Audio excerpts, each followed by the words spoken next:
This is Tyler Elliston. You can find me at rightsideup.com, and you're listening to EA Interviews. EA Interviews, episode 261. Inspiration, transformation, success stories, and the imperfect action round. 7 days a week. Join Mario Ficini for today's Expert Authority Effect interview. Marketing, one of my favorite things to talk about, why it's so vitally important to you and your business. You might be loving marketing like I do and helping people launch stuff, or you might absolutely hate it. Do you have a new book coming up and you just don't want to talk about it, and you're going to put out a notification that says, hey, I have a new book the day of with no pre-planning? Not a good idea. But what do you do when you feel like you've been failed by outside agencies? That's why I'm excited to have Tyler on the show. Tyler Ellison. He's been a consultant for Google, DoorDash, Stitch, Sephora. He knows what he's talking about. We're going to be diving into all of these things and help you with your business right after we thank our sponsor. Every business needs a book, including yours. Visit freebusinessbookpublishingcourse.com today to learn the 7 steps to publish and promote your nonfiction lead and profit-generating business book in 8 weeks. Once again, that's freebusinessbookpublishingcourse.com. Here he is, ladies and gentlemen, Tyler Ellison. Tyler, how are you feeling today? Doing pretty well. Thanks for having me. Oh, I'm excited to dive right in because I know you've helped so many people with the marketing and it's so vitally important, but why do you feel like you were failed by the outside agencies? Yeah, it's a good question. I think so there's a couple layers to that answer. One is the talent level. So I worked with agencies where I just felt like the quality of the people I was working with weren't at the level that I wanted. And then sometimes it was more structural. So like, signing 12-month contracts when, I wasn't sure if something was going to work, and I might test something for a month. And if it doesn't work, I'd want to do something else, but was locked in. Percentage of spend, payments sometimes make sense. Other times it really didn't. So I found more success with marketing when I was either doing it myself or building in-house teams to do it.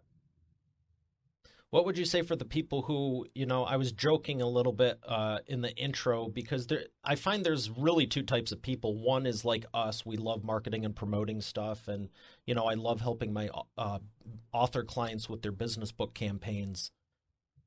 But there's other people who are, I don't want to touch it. I want more business. I want more revenue. I want all these things. I want to be at that point where I started the business for, but I don't want to talk about it or annoy people.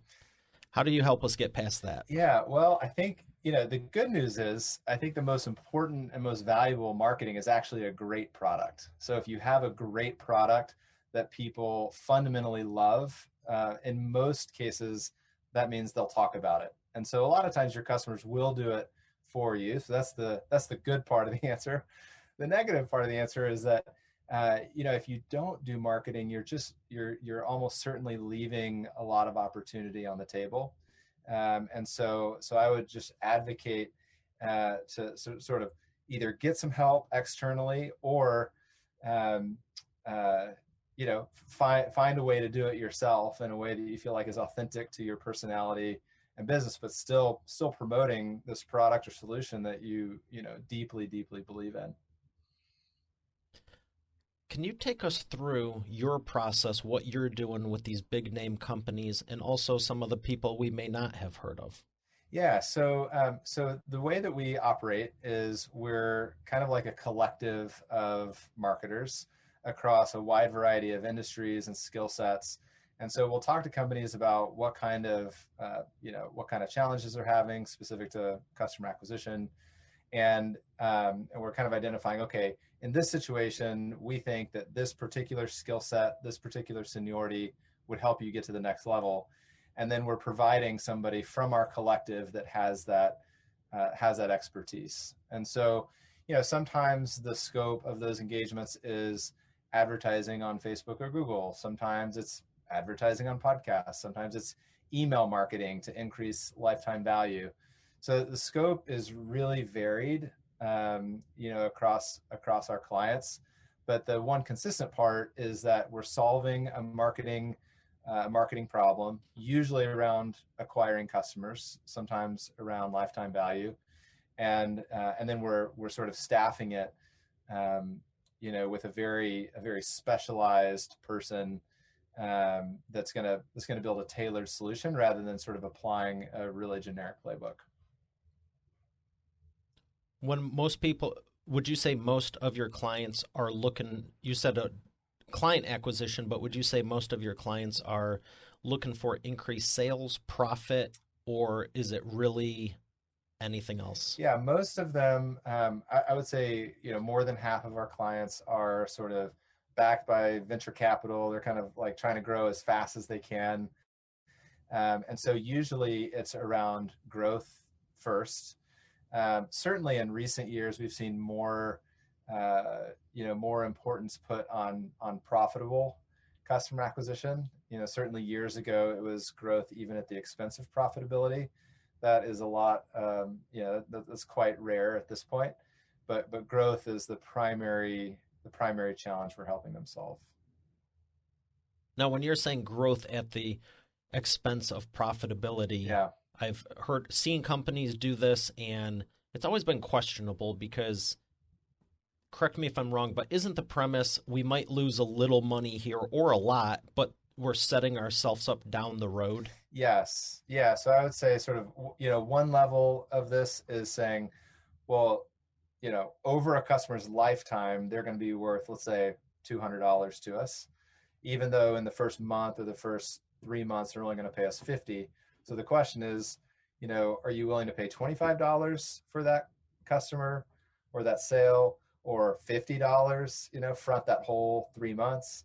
Or, some would say, well, let's just front 190, because we'll get 10, we'll wait it out, we'll get referrals. And then, this doesn't really happen much anymore, but at one time it was even like, hey, we'll pay 300 because we're doing product development and we know that a year from now, they won't be worth 200, they'll be worth 1,000. So, you can sort of play a lot of games to sort of justify, acquiring that customer, grabbing as much sort of real estate in the market as possible, but at really unattractive economics. That's a very polite way of saying it. Yeah. Yes. Unattractive economics. Yeah. Yes. I like that. Yeah.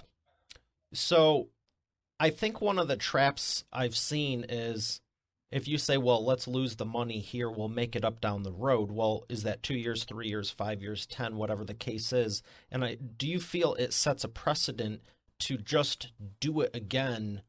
Like if you go short this year and then you go 3 years from now, 5 years from now, well, how much of a profit are you making? Because maybe in year 5 or 6, you just go, the second you turn it around, I kind of equate it to like the people who jump from a car lease to the next one, to the next one. It's like, when do you get to enjoy the profitability or the free time where it goes, okay, it's higher here, it will go down, but if there's too short of a time period, you're just constantly going from it. I mean, you have to be economically viable. Yes. Every year, I would say. Yeah. Well, that's a prudent perspective. Depending on the percentage. Yeah. Depending on the percentage, maybe you go, we'll take less of it, but to be going backwards. Yes. Yeah, and that certainly is the prevailing sentiment now. I don't think any of the clients we're working with today, would disagree with that at all. The other sort of downside of doing that, yes, you don't get to sort of enjoy the margins, but it can also cause you to really avoid looking at like real questions about product market fit. Like, are you solving a real problem? Do you have a real solution to that? And I think a lot of companies, call it 10, 15 years ago, would kind of avoid asking themselves that hard question by just saying, oh, well, we're growing. Look, customers are hiring us. But obviously if it's not profitable, it doesn't, it's not going to matter long-term. What's the first thing that you take someone through when they're coming on board with you, and how long are you traditionally working with them for? Yeah. So the first thing we're doing with them, once they hire us, really depends a lot on the scope. Usually, we're looking at what they've done in the past from a customer acquisition standpoint. So, assuming they're hiring us to, help them get more sales, we're looking at, you know, how they've executed their Facebook ads or Google ads or SEO. So, we're starting with an audit typically, and then we're, making recommendations or sort of identifying what's the gap between where they're at and what's best in class, and then sort of sequencing, okay, of these 10 things, these 10 steps that you need to take to get to best in class, here are the three that we think have the highest likelihood of getting you there, uh, most quickly. I think before we ever start working with them, we really are trying to evaluate that product market fit, because a lot of people, and I say this as somebody who's started a company that failed. This was my problem. I thought I had a marketing problem and that my product was great. In reality, I had a product problem. What I was actually selling was not, was not good enough. And we do sometimes see companies or individuals come to us and ask for marketing help, and we kind of view it as an issue of integrity to say, well, look, based on what we're hearing, like, we really don't, we don't think this is a marketing problem. And so that's really the first step that we go Do you through. say you have a product problem? Yes. Yes. um, some of those are uncomfortable, but honestly, we've had those kinds of conversations, and then 6 months, 12 months later, they'll come back and say, you were right, we tweaked this, now does it make sense? We're like, yeah, now it makes sense. And that's so invaluable, and I'm glad you are doing it that way, because they could go another 2, 3 years, 4 years, 5 years, maybe even longer, and just kept doing it the wrong way. Totally. And it's, What's that cost to them? yeah, a ton. And it sets us up for failure as their partner, right? It's very hard for marketing to look really good if the core product or the core solution is not strong. And so, we want to make sure we're set up for success. And so that's sort of a prerequisite for us as well. I want to ask you, how did you get into this? Why did you choose marketing, and what's the backstory behind all your success? That's a good question. I've always been an entrepreneur. I mean, I've, started a company in high school, started a company in college, so, just always entrepreneurial. Marketing in particular, I mentioned that I had a failed startup in my background. I started that company, did that for 2.5 years. It ended up failing. And at that point, I was kind of like, gosh, so who hires like a generalist that wants to do entrepreneurship? And so I felt like I needed to sort of pick a functional area to kind of hang my hat on. And so, I was like, okay, well, what have I most enjoyed? What do I think I'm good at? And despite the fact that I had just, you know, failed in this company where I thought it was a marketing problem, I still said, I think marketing is my strength. I think that's where I know the most. And so I kind of doubled down on that skill set, and then took next startup, I ran marketing for them, and that got acquired, and then that company that acquired us got acquired, and then just sort of jumped from company to company running customer acquisition. So it really is your passion, and I love that you've found the positive despite the negative. Totally. Yeah. I mean, I think that, that failure was the best learning experience of my career, and ultimately has been sort of the seed for everything I'm doing now. Like our vision, for Right Side Up is to help, very expressly, people that are in that situation that I was in, right? The founder who has a customer acquisition problem, and needs marketing help, and they need somebody to be honest enough with them to tell them if they think it's really a product problem instead of a marketing problem. That's exactly what I needed. So in a lot of ways, Right Side Up is kind of coming full circle and just building what I wish I had in that experience. What would you say to someone who is on the fence about trying something new that you've mentioned? You had mentioned some of the Facebook ads and different things like that. Out of all the things in the world of marketing, because I don't know about you, but it seems endless. Yeah. What do you say to someone who's fearful of doing it because they were slighted in the past? Yeah. Let me You rephrase know, that. Not slighted, they got screwed in the past or burnt. yeah, I think so. A few thoughts on that. One, you know, the obviously the partner matters a lot. You know, who's helping you, who's shepherding you through it.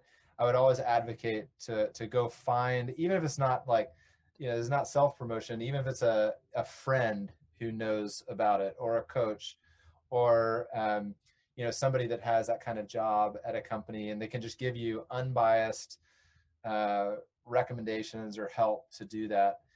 I would always advocate for experimentation and keeping the stakes low.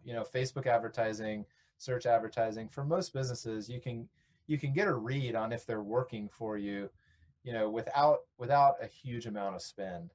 And so, I think I would always recommend trying it. If you have reason to believe that the problem was the execution rather than the channel, then keep giving it a go. That's not to suggest, if somebody feels like it was done well and it just didn't work, then by all means, try something different. Um, Otherwise, you can spend a lot of money on Facebook and Google without seeing a lot of results. Yeah, no one wants to do that, but you do have to test it. I've told people for years you Yes, want to do at least a month, ideally 5 or 6 weeks of just, data. Get the data so you can correct. make the most educated decision and everything. And if you're not willing to invest what you're asking other people to invest in your product, figuring it out, maybe that's the problem. Yes, yes, correct. And you talked about data sort of gathering exploration. I would double down on that. With the initial testing, it really is, the goal of that ought to be to understand what's possible. We see a lot of companies that, in the first 2 weeks, 3 weeks, a channel does not perform for them, and so they turn it off. But a lot of times it's about learning and optimizing and evolving the way that you're approaching the channel. So like paid search, for example, you might be bidding on 30 keywords.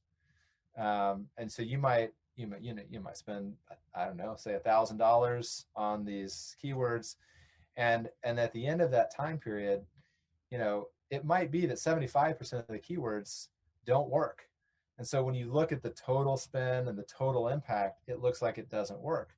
But when you drill into those 25% of the keywords that do work, those economics might really work. And if you just turn off the 75%, then you've got something that's really working for you. So a lot of times it's just about that sort of pruning of either audiences or keywords, whatever it may be for that particular channel. That's a great point because you might not be one size fits all, but even if 5 of them are popping, throw all the money at those 5. Yes, exactly. So And that is speaking of exactly the, what we. Oh, go please go ahead. ahead. Well, I was going to say that's I exactly the kind of thing we talk about with ongoing optimization of channels. It rarely is performing well when you first start doing it. so here's the magic question: how do you if you want to quit in weeks 2 or 3, and maybe you need to get to the tipping point in week 4.5? You don't want to come up too short, but how do you discern? Okay, it really isn't working. I need to try something drastically different versus, in weeks 4, 5, 6, 7, 8, maybe even 9 or 10. How do you discern, should I go further, or I'm already going further? How much further to figure it out? Like when do you know it's not working at all? 2 months, 3 months, maybe three Yeah, weeks, and you're just throwing a lot of money at it, nothing's clicking, or that is the magic question. And you know, uh, there's sort of a straightforward answer to that and a complicated one. The straightforward answer is, if you're looking for a if you're looking for a cost per order, let's say of $10, and you spend $100 and you get no sales, that's probably evidence enough that, it's not going to work.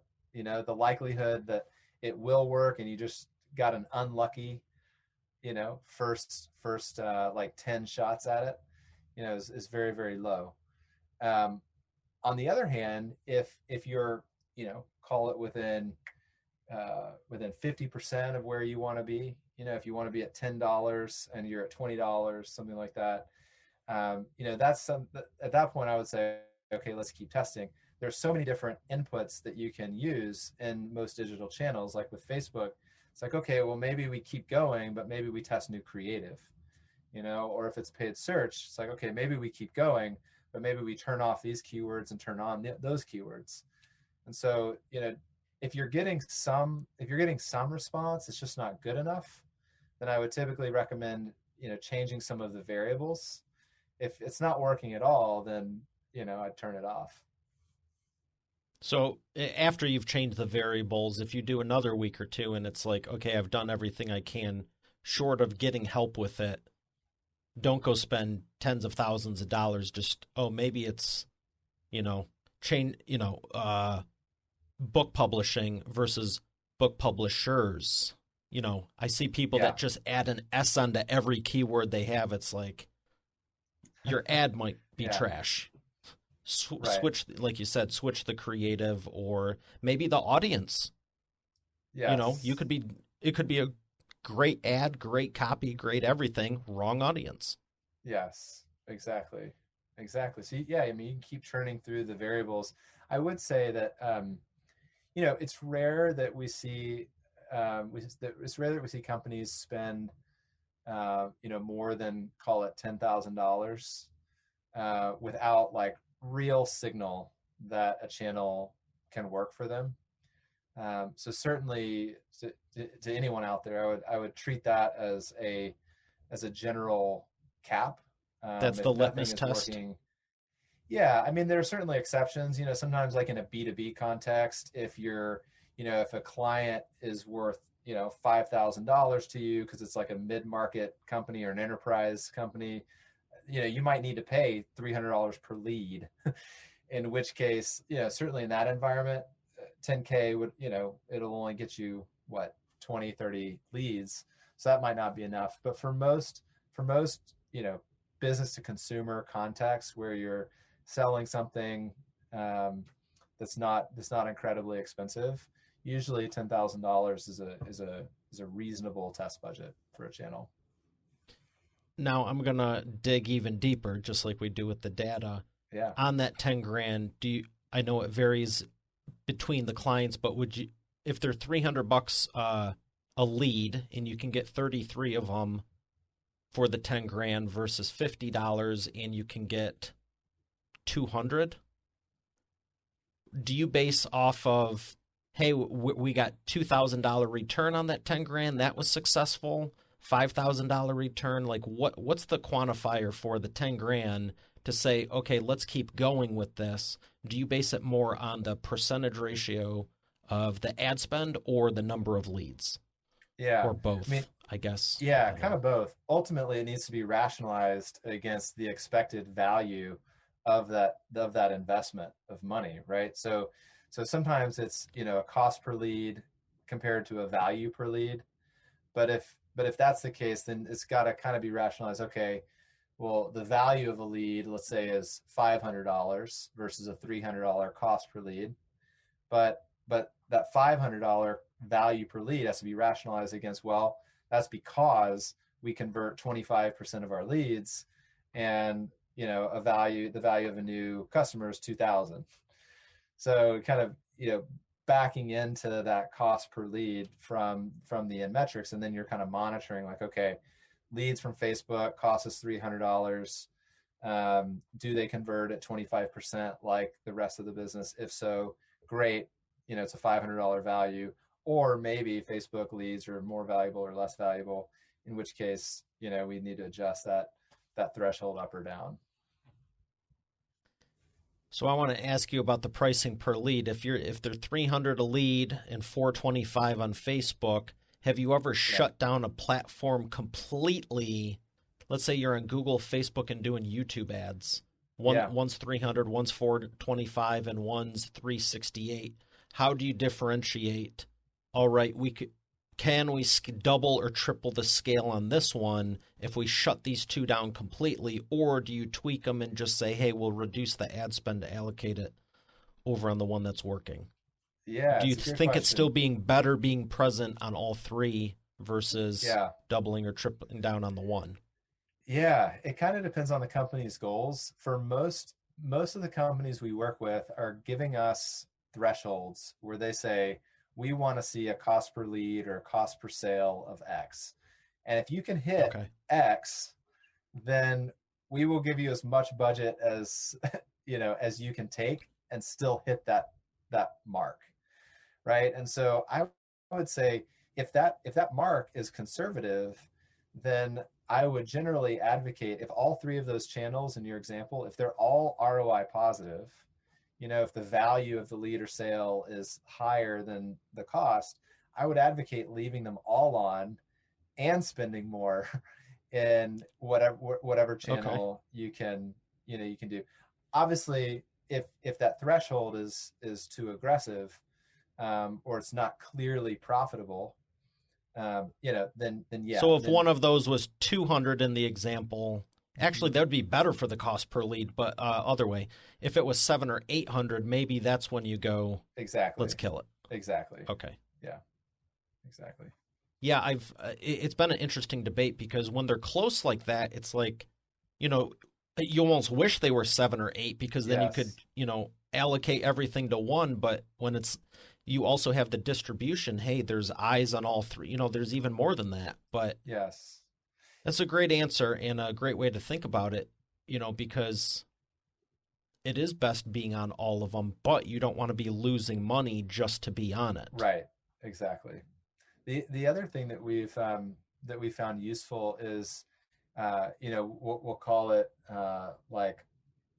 we'll call it spike testing, where we want to know how much more could we spend in this channel without compromising that cost per order or cost per sale, and that can really inform how we prioritize one channel versus another. Like maybe there's one channel that's $400 per order, another one is 350. So you say, oh well, the one that's 350 is slightly better. But if we do spike testing and the one that's 400, we could 5x budget and it would still be Mm-hmm. $400. The other one, the minute we try to increase budget, it goes from 350 to 700. That suggests to us like, hey, let's really invest in that channel that's 400, because there's so much headroom to grow. Well, you clearly know what you're talking about with this, and I want to ask you, with all the companies you've helped, who's your biggest transformation story? It's a good question. I'll answer that anonymously to avoid NDA problems. But there was one company of a financial services company that they were trying to figure out performance marketing, paid channels, Facebook, Google. We started spending about $10,000 a month. We got that to be profitable for them, so they were putting in 10,000, getting more, and it wasn't like first order, but it was near term value. And they came back and asked us to start spending over $1 million a month, effective immediately. And we kind of were like, well, that's pretty aggressive. You sure you want us to do that? And they said, yep. And we did it, and about a month later, we were spending, I think it was on a run rate of 1.2, $1.3 million. It was, that customer acquisition cost had increased slightly, but still profitable for them. And that was one of those moments where I just thought, man, I cannot believe we just did that. That was incredible. And so that kind of sticks out as probably our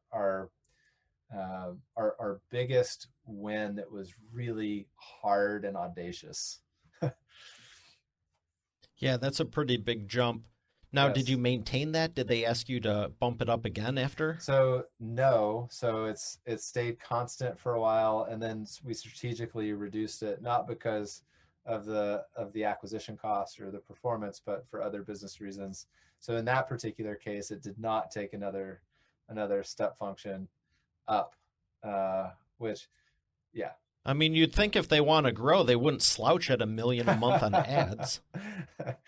Yeah, it's lots of different factors in that case. Well, that's inspiring. I mean, I know there's companies out there that do it and more, but I know that's not the norm. Correct. Yeah. Yeah, it's much more common. We see companies, they're either launching ads for the first time and trying to figure out how to spend 25K a month profitably, or they're spending 25K a month profitably and they're like, every time we try to spend 50, we can't get it there. Can you help us get it there? You know, So what contributes to that when you have it successful at one point, but then you go to increase the ad spend and again scale up the profits and leads and everything? What triggers it to not be as successful? I mean, if all things considered, copy, creative, audience you're targeting and everything, and you dialed it in and spent months doing it. yeah. Yeah, I would say audience is probably the biggest. So a lot of times, you'll target a specific audience that'll have a certain ceiling, and you can kind of, as long as you're hitting that audience, the economics are good. Economics being, the cost per order. But at some point, you just can't hit that audience anymore because they're already seeing the Hmm. ads. And so then in order to grow, you've got to find another audience. And when you're going from 25K a month to 100K a month, the audience has to be quite a bit larger. And so 4 times yeah, bigger. exactly. And so you just kind of you need to find additional audiences, and the new audiences you need to find get bigger and bigger. And you kind of lose some of the creative learnings, like maybe the creative really worked for that first audience, but the creative Hmm. is really different for the next audience. So it kind of, every audience that you sort of saturate, you have to graduate out of it to more audiences, and really kind of redo all of that experimentation around creative and funnel, and uh, you know really every factor of the advertising. Yeah, because every audience has a finite size. It might be smaller or bigger, but at some point you're gonna be penetrating most of them, and the only other option really is to increase the frequency. But like you said, Yes. you don't want to burn them out. Yes, exactly. What's the longest you think you should be pushing an audience before you give them a break and then maybe retool it and come back or try the same thing? Yeah, so ideally that question could be answered in the context of a platform that gives you like a click-through rate, for example. Hmm. How many people are seeing the ad and clicking on it. So in Facebook, for example, you can see over time your click-through rate decline as an audience gets saturated. And so, so a lot of times it's not necessarily the duration in days or weeks, it's the impression frequency. And you'll see Hmm. that, oh, now people have seen it 4 times on average, 5 times on average, 6 times on average, and you'll see the click-through rate go down.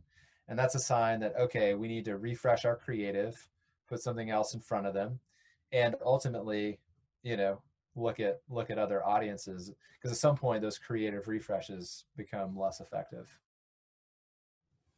Excellent. Well, I appreciate everything you're sharing. It's been very informative. I have one more question for this part with Yeah. you, and it is the wheel of whatever. And we're going to see what question you actually get. Okay.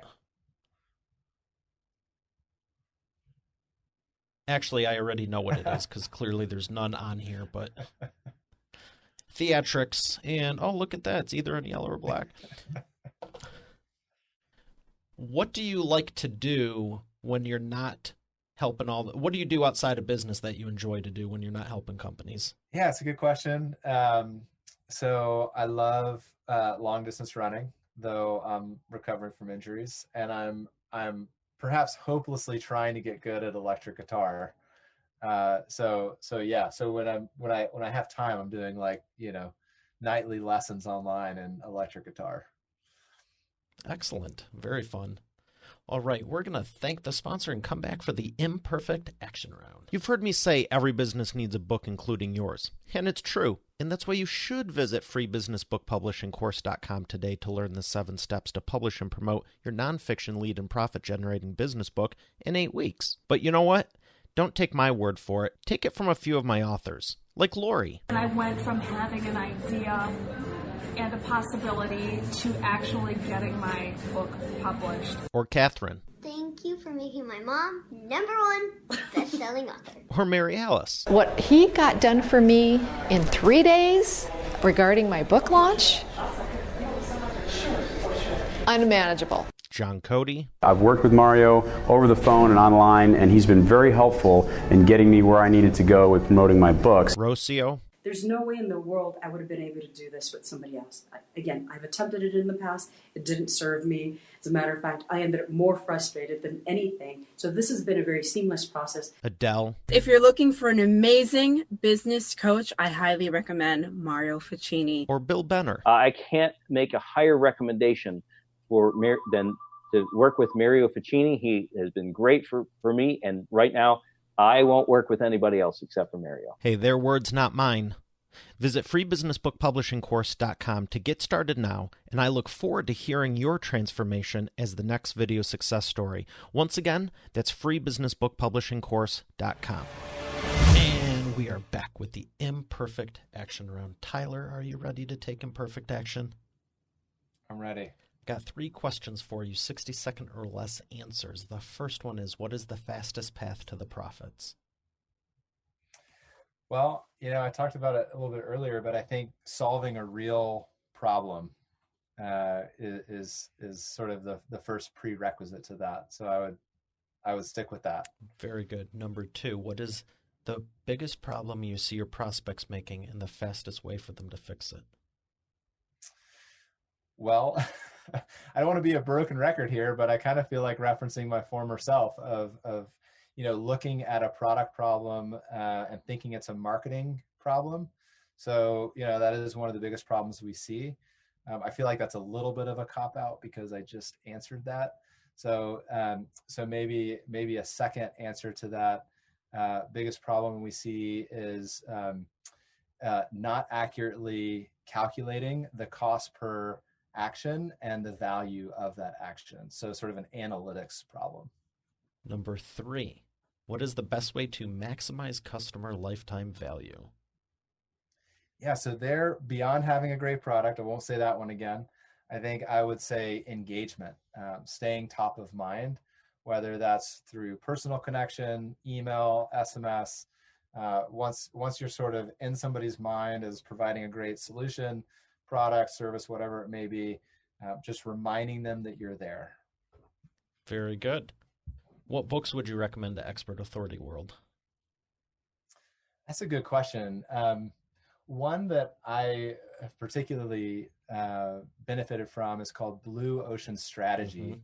Very, very good in terms of like looking at different markets and trying to find innovative ways to evolve them. So that one was very impactful as I was thinking through Right Side Up, and I would recommend it to anybody. Well, growing it from 0 to 10 million plus in 4 years, I think that's a good recommendation. Awesome. I'm glad to hear it. Where would you like people to learn more? RightSideUp.com is a great spot. Obviously, people can find me on LinkedIn, and we can connect there as well. Very good. Well, it's been an absolute pleasure. I'm so glad I could have you on. Thank you for sharing your knowledge. It's been a blast. My pleasure. Thanks for having me. All right, Expert Authority World. We have another great episode here today. I'll see you tomorrow. Have a great day, and God bless. You're already the expert, but have you transformed your expertise into a tangible asset that will generate and qualify leads while increasing profit for you 24/7? And if so, how well are you promoting it? With the Expert Authority Effect publishing method, it's easier and faster than ever. Visit freebusinessbookpublishingcourse.com today to learn the 7 steps to publish and promote your nonfiction lead and profit-generating business book in 8 weeks. Visit freebusinessbookpublishingcourse.com to get started now. Once again, that's freebusinessbookpublishingcourse.com. eainterviews.com. Hey, thanks for listening to today's episode. I hope you got a lot out of it. I know I sure did. If you haven't done so already, I invite you to subscribe to the show. And also be sure to check out eainterviews.com for complete show notes, the full interview video experience, links to the resources we mentioned, and more. Have a blessed day, and I'll see you tomorrow.